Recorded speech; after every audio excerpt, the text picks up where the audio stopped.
বন্ধুরা, মোদির শাসন ব্যবস্থায় দেশের বিভিন্ন প্রান্তে এত দাঙ্গা কেন? কেন এত মুসলিম বিদ্বেষ?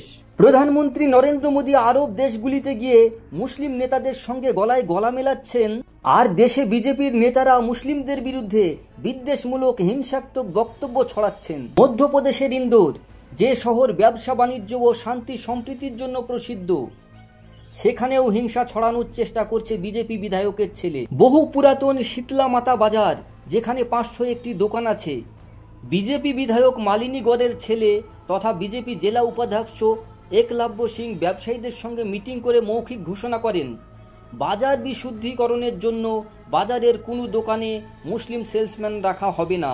মুসলিম দোকানদারদের দোকান খালি করতে হবে, তা না হলে লাভ জিহাদ ঠেকানো যাবে না। তার জবাবে 40 বছরের এক হিন্দু ব্যবসায়ী বলবীর রাঠোর বলেন, আমরা দুই ভাই, এক পার্টনার, হিন্দু মুসলমানের নামে দোকান চলে, কারুর পেটে লাথি মারা যাবে না। ইন্দোরে হিন্দু মুসলিম সম্প্রীতি বজায় থাকবে, সবার সাথে সবার বিকাশ হবে। ভারতবর্ষের মানুষ হিন্দু মুসলিম শিখ ইসাই সব ধর্মের মানুষ মিলেমিশে থাকতে চাইছে, কিন্তু বিজেপি নেতারা কি চাইছে? কেউ বলছে মুসলিমরা অযোধ্যা জেলা খালি করো, অযোধ্যায় মুসলিমদের থাকার কোনো অধিকার নেই। কেউ বলছে মুসলিমদের দোকানে কাজে নেওয়া যাবে না, কেউ বলছে মুসলিমদের দোকান ভাড়া দেওয়া যাবে না।